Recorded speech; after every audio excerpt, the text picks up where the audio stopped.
Welcome, everybody, to the Credible Live broadcast on this Good Friday. We're excited to have an interesting conversation about what's going on in the South.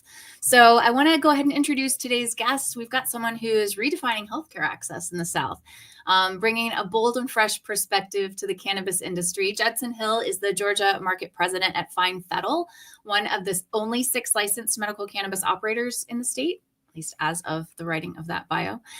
Judson's journey is anything but ordinary. He's a serial entrepreneur. He's a background that spans fundraising, fashion, e-com, software, and now he's focused on cannabis innovation, public health advocacy, and regulatory reform. He's also had his hands in everything from brand building on the West Coast to driving policy change in the Georgia Senate or the Georgia State Capitol right alongside his father, former Senator Judson Hill. So, Judson, we're so excited to have you today. I think a lot of interesting things have just recently happened in Georgia, and the South is definitely on everybody's minds in terms of what's next in the cannabis industry. So, welcome to the Credible Live broadcast, and we look forward to chatting. Thank y'all for having me, and happy Good Friday. Happy to be here. Yes. Happy Good Friday. Great to have you here. Yes, sir. Yeah, so it was interesting. I'd like to just hear a little bit about your journey. And, you and I were talking before, and you said that the first person you had to lobby was your pop, So, and you had to kind of change his mind on things. And it's been a long road in Georgia. So give us a little bit of that background on the journey. Yeah, that's been a life's work. So hopefully we can get the rest of them educated in a quicker manner. But I grew up in Atlanta, born and raised until I was 18. But I just moved back last year to take this opportunity to lead Fine Fettle here in Georgia. Otherwise, like you had said, Joy, I started my career in fashion and then got involved in some e-commerce tech startups, which is what led me out to LA after college. And it was kind of just a right place, right time, where I'd always been a cannabis advocate, never really knew it was a legitimate business opportunity. And I don't think any of us did at the time. But in the early 20-teens, I was a medical patient in California. I was in a big car crash when I was in college and T-boned by a semi-truck. Fortunately, was able to walk away and never used any type of prescription drugs for a variety of reasons, but I'd always used cannabis for pain management and was just kind of following along as the medical market there started to turn into more of a legitimate operation and see where I could get plugged in. Fortunately, I kind of had 2 opportunities. One, I got to know the Casa Verde Capital Group out of LA, which was one of the first and early VCs focused on the ancillary side of the industry. So a lot of the financial services, software as a service, and kind of the picks and shovels model of the industry, which was cool to learn about. It's obvious the dispensaries or the cultivation, especially back then, but 10 years ago, that was really the only parts of the business that was clear to a consumer or what have you.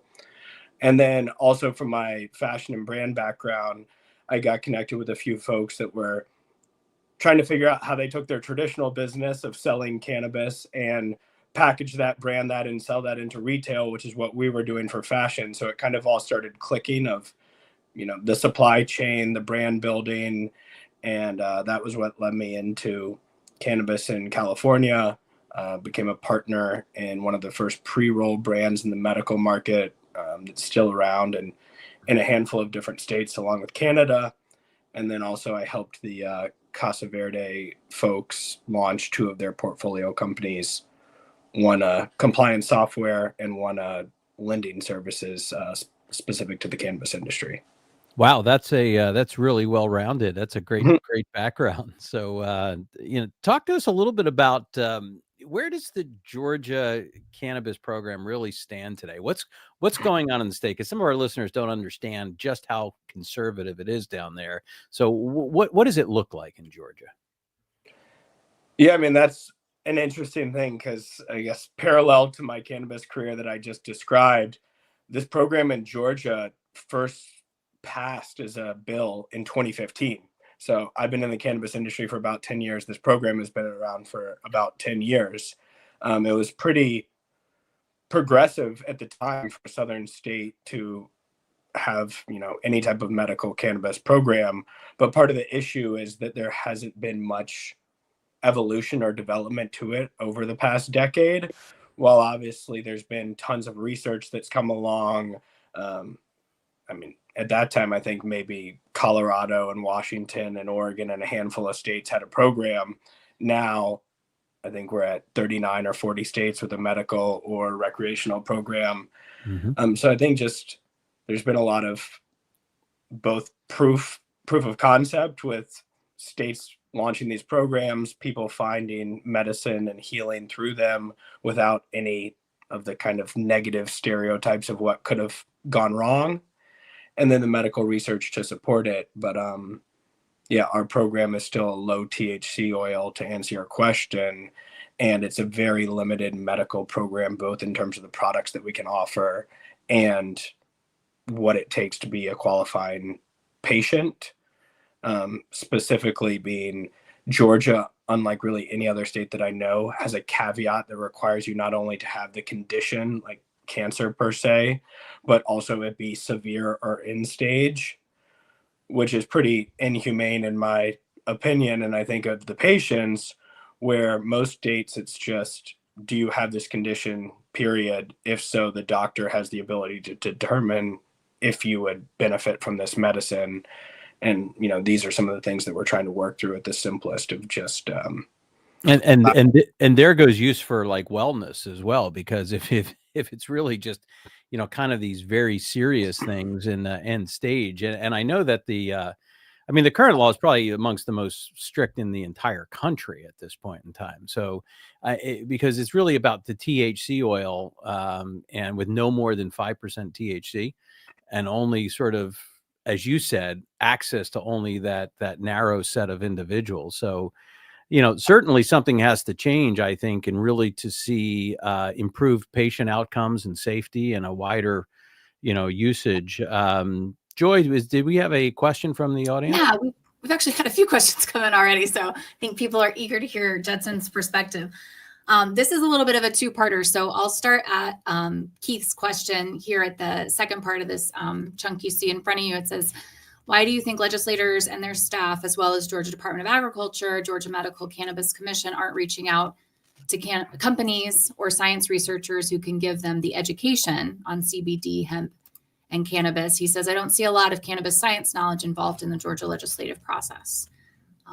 I guess. Well, wasn't there like a blue ribbon study or something that just got approved? And how does that parlay into what Keith's looking for? I mean, Keith's saying you need to be talking to the right people. Does that, I don't know much about that blue ribbon study, but I know it just got sanctioned by one of the politicians down there, Burns, I think, right? Exactly. The speaker. I mean, that's you're on the cutting edge of the news. So that's what I was going to go to. That was actually just announced yesterday. So I guess to Keith's question, I mean, I actually really have loved working with the GMCC. That's our regulators here in Georgia. I've worked in a handful of cannabis states, and I don't think most people say they love working with their regulators.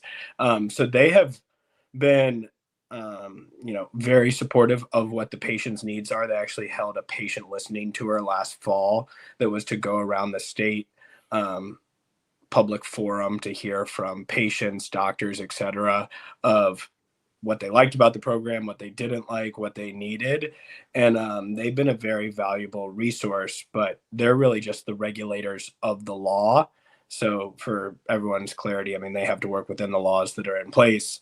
It's not their job to change the law. I know the Agriculture Department was referenced. They've also been awesome and very collaborative and looking to learn, where they're not related directly to our program, the medical cannabis, but the agriculture oversees the hemp program and regulations in Georgia, where I think they've done a great job of being one of the first states to put in proper regulations to hemp that didn't kill the whole industry, but also didn't allow for a free-for-all. So that was last year in 2024. A bill passed that put in regulations for the hemp markets, requiring retailers, manufacturers, distributors, etc., to register with the Department of Agriculture and get a license. It also outlawed products like THCA and other, products that were coming in from other states and may or may not have been, what the hemp program was really intending. And they collaborated a lot with the industry. They've pushed the beverages forward, which I think is a great alternative to alcohol, and really supported a lot of the local Georgia businesses. So long way of saying, I think they have done a great job at the regulatory level.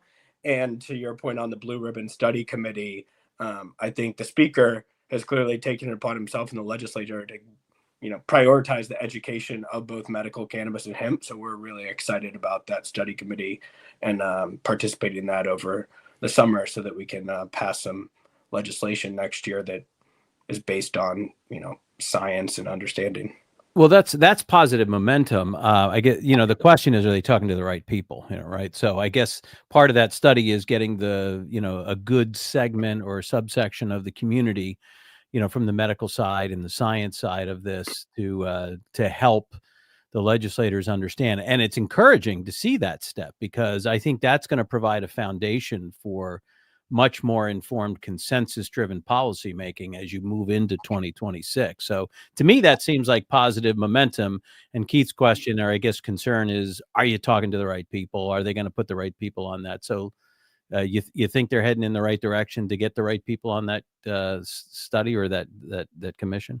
We definitely plan to be a part of it as much as possible. I think clearly there were champions within the legislature, both on the Senate and the House side, that presented themselves this year. So there are people that are for the program, and they're maybe not the stereotypical cannabis legislator per se, but they're well-respected, long-standing conservative politicians that really just get the issue. So I think it's becoming less of like a niche radical issue in the legislature and more of a mainstream as folks get educated. So I believe they'll be on the study committee. We have an open door policy at Fine Federal. We're always welcoming legislators, regulators, what have you. You could Google us and there's news stories of people coming through our facility. We're really proud of, the medical grade and highly regulated nature of, we're basically creating a, farm to table medicine. Everything is grown in our facility, manufactured in our facility, and goes straight to the dispensaries, which is very different from the hemp market or even like the California regulated cannabis market where I come from, of a very interchangeable supply chain where every input could be different depending on which batch of product you get. Hard to control quality that way, isn't it? Yeah. There's parts I love about all the different markets, but while vertically integrated states, get knocked from some regards for different reasons, to the medical aspect, I think the ability to control your whole supply chain really makes for the most standard, or I'm certain that it makes for the most standardized product. And when you're, providing a product to people with serious medical conditions, that's really what they need. You can't just rely on whatever inputs were sourced because that was what was available or the best price at the time, which is how a California commodity market works, for example. Right. And just an observation, by the way, you mentioned THC beverages. I fully expect the state of Georgia to be inundated with liquor stores looking for their hemp approvals to be able to carry those. Because don't they have to get a hemp license? Those, like, for a liquor store to carry a THC beverage. So now you've got sort of the CBD, regular CBD crowd. Now you got the THC beverage crowd, which is coming through the liquor stores. I would imagine they're going to get bombarded with applications. Yes. Well, you opened up, there's, I guess, a number of nuances within that question. The hemp regulation went into effect last year. So you're correct, to sell the hemp products, you do need a retail license. It is pretty easy to get compared to even like a liquor license or obviously a medical cannabis license. So it's on premise, which is really cool. There's, bars and restaurants now in Georgia that serve these drinks. It's convenience stores, it's grocery stores, but it's not liquor. So the one place where you have to have a 21 age gate to get in, and you would think would have the product, that's just more nuanced to the regulation, where liquor stores are overseen by the Department of Revenue, and they have an enumerated list of products they can sell. And obviously hemp beverages didn't exist the last time the list was updated. So because of that technicality, you can't sell the drinks in liquor stores. They're mostly sold in convenience stores, hemp and CBD shops, and then on premise and bars, which is cool. I mean, I don't drink, for example, so I love the hemp beverages. I think it's a great, healthy way to socialize with people, and I think it's kind of a way to get people familiar and comfortable with cannabis in a market where they may not be. So I think putting it in places where people already go and shop and eat and drink just normalizes the categories. Totally agree. But there will be some inundation. Joy, was there a question? Yeah, just speaking of beverages, somebody just quickly asked as you were going through that last part, how are THC drinks tested for potency? Good question. That's a great question. Well, I guess to clarify, Fine Fettle, we don't offer THC beverages in our medical program. So I'm not speaking. We have a lab that is just like any regulated market. We have to have all our products lab tested, et cetera, for Fine Fettle. The beverages, the hemp beverages, they are required to have testing. And I believe, again, this isn't my side. QR code too, a QR code for traceability. Traceability. I mean, they have, certain logos and warning signs and all the things they have to have. But I believe there's 6 labs that Georgia authorized. A couple are in Georgia and a couple are nationwide, like the top labs, that the big input providers of all, because most of the hemp beverage groups are now getting it from, Vertosa, Source, Rexis, a couple of main suppliers of that hemp nano ingredient. So I guess the point is those products come from outside of the Georgia supply chain, and Georgia does recognize and require them to be lab tested. But most of the top brands are all sourcing from the same few manufacturers of the input ingredient. So it is a pretty trusted supply chain if you're following the regulations, in my opinion. Sounds like they need Credible's My COA. That's my brief commercial. Yeah. There's a couple key ones. I mean, to the good point there's a few of them to focus on if you know those folks, because it's been cool for me, especially like Vertosa, for example. I have known the founder, Ben Larson, previous to him starting it up. We worked together in Oakland back in the day, and he was early on making this nano input ingredient for beverages.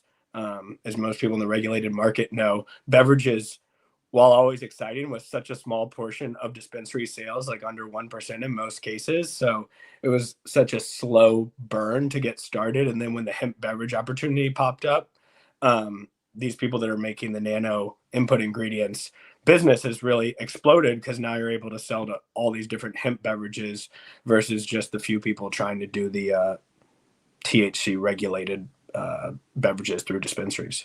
Yeah, well, that's it's great. I'm a big fan of the THC beverages, and I think they're going to see more of a shift, particularly from the younger crowd and the folks sort of getting away from the alcohol, world. But it was funny. One of the just shifting gears for a second. I remember when I was 19 years old, I was applying for a sales job, and I was by far the youngest guy in this room, and all these guys were like career salespeople. And it was back in the day where people were smoking in the conference room, and all these guys were like, they were either selling cars or they were selling, aluminum siding, but they were all career sales guys. So this gruff sales manager started at one end of the table, and I wanted to be last, so I sat on the other side. And he would ask him these really tough questions, and each one of them would start to answer, and he would just blow them away with, that's not the right answer. And I'm like, So I was happy to be the last guy, because I got to learn from everybody, in the room, of what they were saying wrong, so I can adjust my answer. And the reason I tell you that story is because, with Georgia sort of being at the tail end of this thing, we're the last guy. Yeah. I mean, we've seen lots of ways not to do it, so what kind of lessons, and in your opinion, what do you think Georgia, can Georgia get some benefit out of seeing how it's been done wrong? And are they looking at these things? Are they looking at a case study of what's been right at these states, what's been wrong, and sort of getting the program right? What's your thoughts about that? Yeah, I mean, that's a great point. And I mean, one, I'm biased to Georgia being from here, but also why I'm excited about the opportunity is because you're essentially like a time traveler, to your point. I kind of had that same aha moment you're talking about when I was, I mentioned earlier, I helped start up a lending firm in California originally. We were one of the first groups to lend specifically to cannabis operators, and that was in 2018, where California was really one of the only major markets. Quickly, over the last 5 years after that, when the new markets turned on, we got to see the financials of all these businesses, which was a very unique point of view. Like, you're selling products or you're selling an ancillary service. Most people don't show you their financials. The cannabis industry has been a lot of smoke and mirrors for a large part. So I kind of got to see behind the kimono of, what operators are doing well within the supply chain, what states are doing well, etc. And not rocket science, but to your point, what I was seeing was that the first movers in the new markets were clearly doing the best. So like back in the day, even Massachusetts was a newer market, for example. You'd have someone whose business would be nothing, frankly, in California, but because they were winning in a new market, they were, having large exits to the MSOs, things of this nature. And so I just share that to say, like, to your point, my personal bias was Georgia was the state that I cared about. So I was like, well, once Georgia finally opens up, I want to be there so that I can take these lessons learned to my home state. And as to your point, we're now the last one to go. So, I mean, I think a lot of like California, Massachusetts, a lot of these states, a big issue has been AR payments within the supply chain. So I think that's a big takeaway. And I mean, fortunately, another benefit of being vertically integrated for now, we pay ourselves. But kind of, I think the financial aspect of extending terms to people was a key thing to learn. And unfortunately, I mean, has nearly destroyed the whole California industry, as a lot of the distributors went up in smokes, which then crushed some of the brands. As you guys know from being on the regulatory side, and one of the other businesses I was involved in was track and trace seed to sale. In California, metric is used. Most of the illicit cannabis sold throughout the state or throughout the country comes from California. So curious how a state with a robust track and trace system like a California or Oklahoma ends up then supplying the rest of the country with cannabis through the illicit channels. So I just mean that to say, like, a lesson learned there is in Georgia, we don't have a track and trace system, which is unique. The regulators have visibility directly into our solutions, which I think actually provides a lot better reality of what's going on. So these are some of the lessons learned, I mean, from supply chain, financial, and then on the regulatory side, I guess that is where we are trying to get up to speed, because those are some business challenges that we can address. But at the end of the day, we have to work within the laws that, we're given. So that's why we're trying to help educate and change some of those to better serve the patients, because that's where I think we're a bit behind on the business side of things. We are able to implement those lessons learned from other states, though. So here's another question. Jenna, our favorite president of the U.S. Hemp Roundtable, said, how do we replace metric with better software?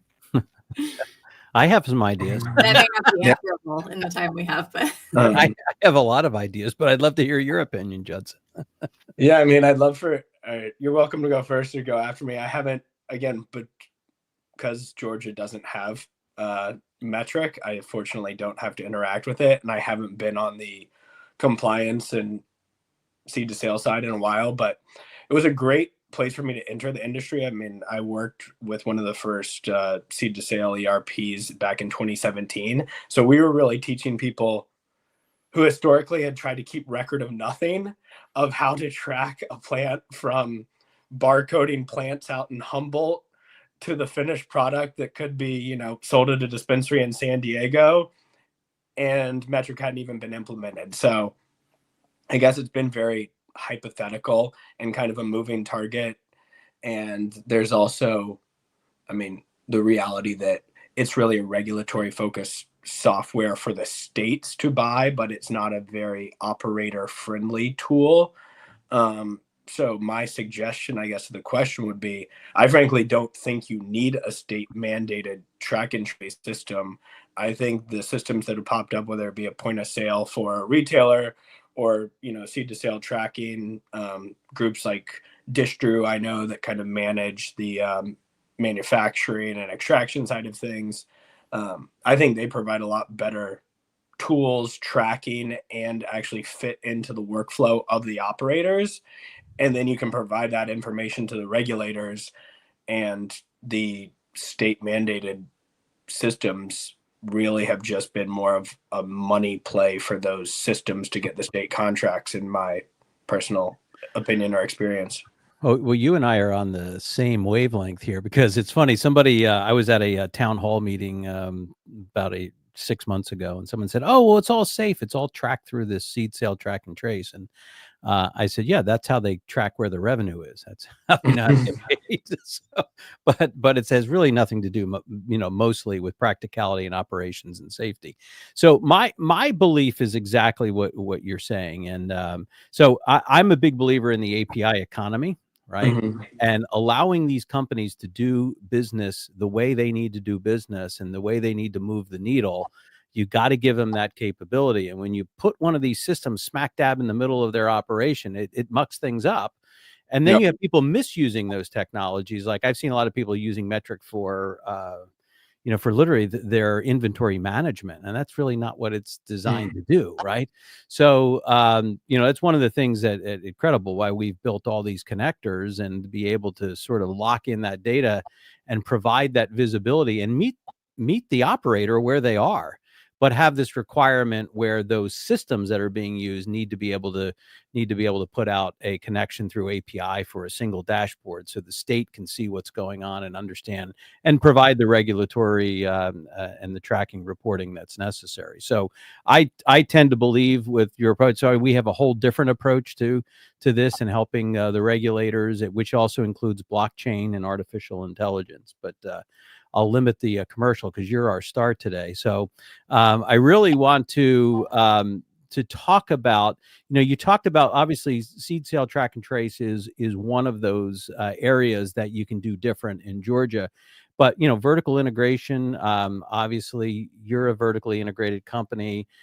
How we've seen states get that wrong. And, so just using some of those themes, what do you really see as the future of cannabis in the South? What are the opportunities and challenges, and where should the state really be focused to make an impact? Yeah, it's a great question. I mean, to your point, I think some of the benefits and where Georgia has really done a great job is like taxation, for example. Right now, our products are not taxed any differently than any other retail product in the jurisdiction we're in. So there's not a cannabis excise tax or anything like that, to my point, because it's medicine. So the legislature has said, okay, this is medicine.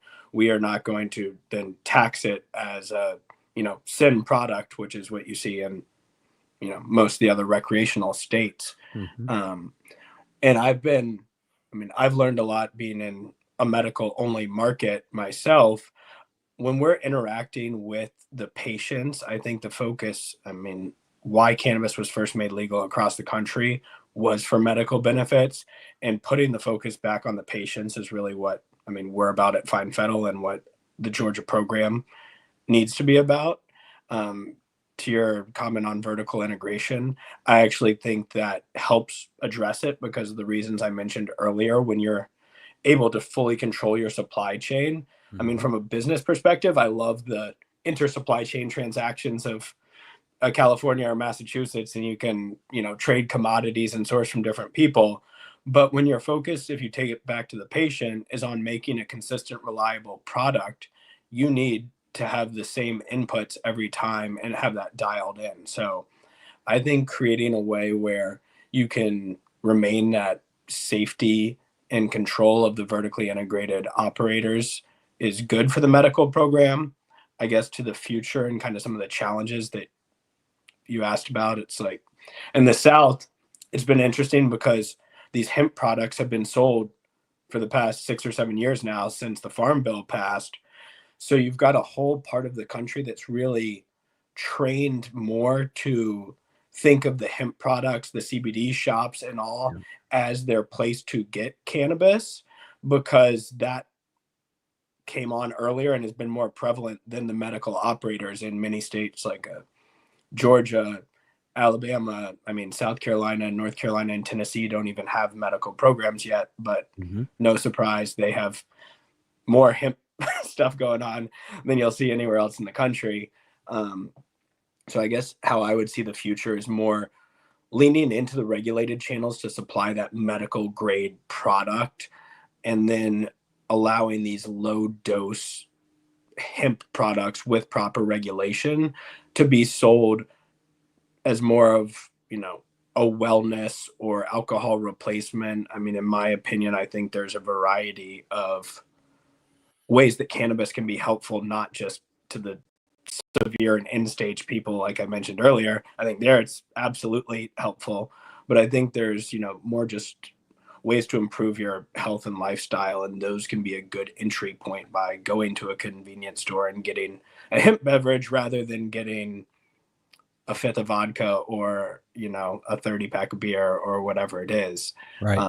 So that's kind of the future and the opportunity that I see, is using that as a way to normalize it and help people out in that regard, and then use the regulated dispensary channel as really that medical focused, quality product that's treated like medicine is.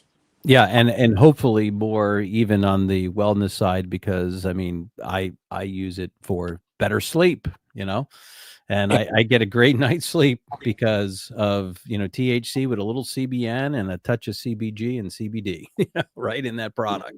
But it comes from a dispensary here in New Jersey. So big advocate of it. And speaking of advocacy, you're doing amazing work for the work that's going down there in Georgia, and of course, leading a great company in Georgia at Fine Fettle. So tell our listeners how folks can get in touch with you, how they might be able to help, and how they can reach out.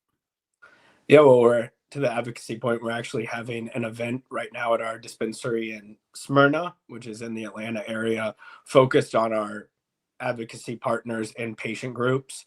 So it's, we work with groups like the Sickle Cell Foundation of Georgia, the Atlanta Cancer Society, the Georgia Medical Cannabis Society. So if they're listening now and they're in the Atlanta area, they could go out to Smyrna. We'll be there till about 4:00 having this event, and you can learn more about the medical program. Obviously we're on social media. It's Fine Fettle GA _. You could go online to Fine Fettle, learn more about the program, what the qualifying conditions are, and how to get a medical card. And really it's about the patients, and it's about educating the people of Georgia and the legislature. So, reaching out to your state legislator, letting them know that you support the expansion of the program. We had 2 bills that were moved along this session, but they kind of stalled out towards the end and will be up to be considered next year. That was SB 220 and HB 227. So you could write in support of those. And hopefully this study committee provides more education, and we will be able to come back next year and really be able to make some progress with the program that addresses the patient's needs. Yeah, and I heard in the latest session that they got so many letters coming in from people. So that tells you something about the constituency and what they want, what they're looking for. So keep up the great work there in Georgia. Great to see that. And Joy, why don't you share with us who's joining us on Credible Live next week? Yeah, I think it's cool that we covered Cannabis. So next week we have Brian Kwok Lee, who's a food scientist, who's going to be talking a little bit about the future of functional consumption and his work in Cannabis. And yeah, Judson, this was fantastic. We had lots and lots of people watching. There's lots of additional questions that came in on LinkedIn specifically, and a couple on YouTube. So if your questions weren't asked, know that the team from Credible here will follow up with Judson and with you to make sure you get answers. And we are super happy for everyone who's here listening. And thanks, Judson, for being with us. Yes, and great to see all the questions coming in. So you're a star, Judson. I think we set a record for the number of questions. So. Yeah. I'll try to get back to the folks on LinkedIn or whatever, but anyone can reach out to me anytime, and I appreciate y'all having me. Oh, thanks so much for joining us. You've been a great guest, and we want to check in with you as this progresses. So hopefully we can have you back soon as we see more progress heading into 26. So thanks so much for joining us at Credible Live.